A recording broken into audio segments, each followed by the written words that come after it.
Okay guys, we're here at our hollow chisel mortiser machine, and this is the part where we actually start cutting the mortise, which is a square hole where our tenon is actually going to fit down into. So this is one of Jeremy's rails, and last video I showed you guys how to do the layout. So we now have a really nicely laid out square with scribed lines, layout lines in here, marking gauge on your long grain and marking knife cross grain, and now we're here to actually cut this thing out.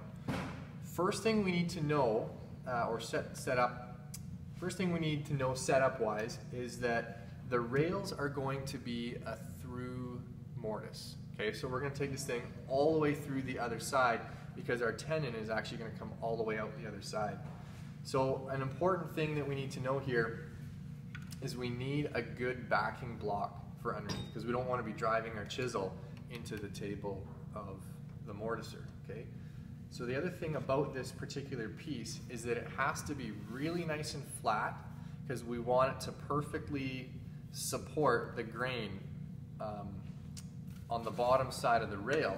As this chisel shoots through the bottom, we don't want all kinds of blowout and tear out from the grain on the bottom side. So this has to be a nice fresh piece, and Jeremy has this thing cut to exactly the same width as his rail, so that's a really good thing. That way it's going to clamp up nicely and it's going to stay in place.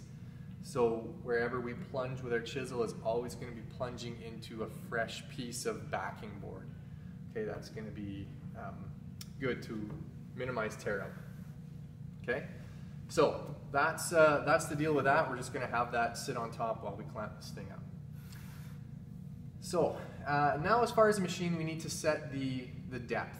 Okay, we're not too concerned with because we're going all the way through. When you guys do your legs, you will have a 2-inch deep mortise, so you will be setting the depth gauge to make a specific depth of mortise there. This one, we just want to set the depth so that we just know how far we're going through into the piece. So basically I'm going to set the depth just so it comes down onto my sacrificial block, just like that. All right. The depth stop on this thing is actually a little bit cheesy. It's right on the side here, and there's a little steel bar that's attached to the head that goes up and down on this thing, and then there's a collar with a locking screw, and we're just going to stick that thing right under the collar, or right under the bar there, and that just allows that to go kind of like that. All right. Actually, and what you can see here, I don't know if you can see this, Jeremy, this is allowing, that depth stop is allowing this chisel just to kind of poke the corners of the chisel out, but not fully blow all the way through. That way, that's going to leave us with just a slight little bit of material there to come through from the backside with a hand chisel, just to further minimize any kind of tear out that we might have. Okay, so depth is set. We're good to go there. If you were doing your leg, you would just measure down the depth that you want your mortise to be, draw a little line on the end of your leg, right? Stick it in here, bring your chisel down to that depth. Set your depth stop the same way, okay? Okay, so now we need to clamp our stock in here. First thing actually I like to do on here is just check to make sure that the fence is set square. So what I do is I'll bring the head down, and I'm going to use this knob right here, and I'm just going to bring it out so that the chisel almost touches the fence right there, and I'll just use the other one, go back and forth, and just make sure that that gap doesn't change. So that's good. My fence is set square. Not only that, but my chisel is also oriented in the machine square to the chisel as well, because I have no gap here and no gap here. So that's good. So now we're going to set up the board and actually cut a mortise here. Okay. Clamp this in place nice and snug. This is a really nice backing block here that Jeremy's got. That's going to work really well. Okay, so the next thing we're going to do, I'll just bring my chisel down close, and I'm going to set the, what is this, the y-axis, I guess, right? I'm going to set the y-axis first. So I'm just going to kind of eyeball that. That's looking good. So when I'm happy with that, I'm going to come to the other side here, and Jeremy, if we can just swap places.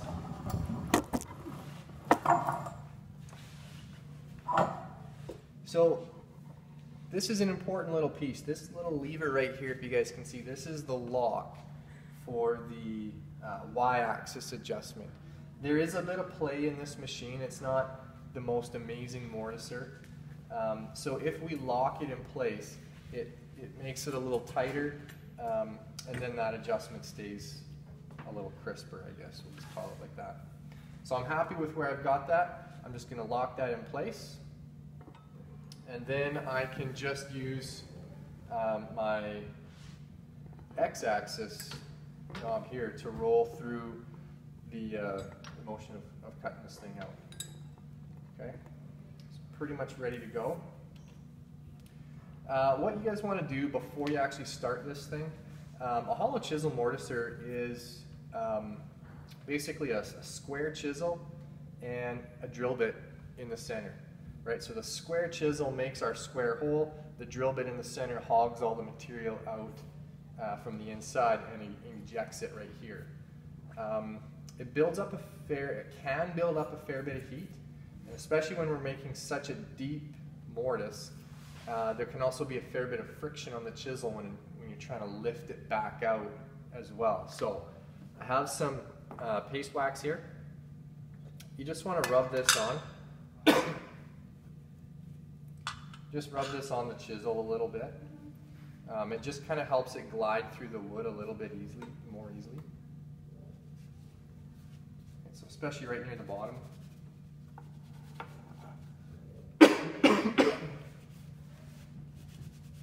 Tell I've been talking too much. And you want to just sort of reapply a little bit of wax on there every, maybe every 3 or 4 plunges or something like that. Okay, make sure to just keep the lid back on there so it doesn't dry out. We're good to go. Okay, so safety glasses on. By the way, you're going to need to actually lean on this thing quite a bit. We're going through beech here, which is a pretty hard wood, so don't be afraid to really lean into it and get it to chip out. Okay, so here we go, machine's on.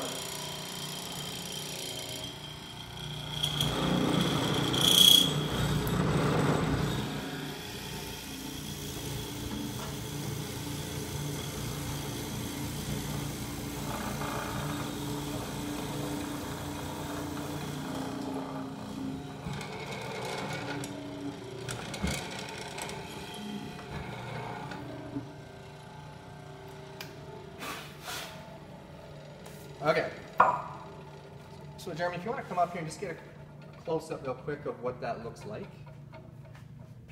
So there's our first hole right there. So you can see that x-axis and y-axis, I got that, I'm pretty happy with that. Then from there, I can actually just leave the machine running and just use the big wheel in the front, scroll over and do my next cut, knowing that my y-axis is going to stay where it is. Okay. Obviously, once you finish the one row, you're going to loosen the lock here, adjust this one to make I got my X's and Y's screwed up here, I think. Your fourth and back one, you're going to readjust it. You guys. The cuts kind of get easier as you go along because you're not always cutting 4 sides at the same time. So hog that all out. Be precise, right? If anything, err on the side of leaving just a little bit there. We don't want to go over our line, right? That's it.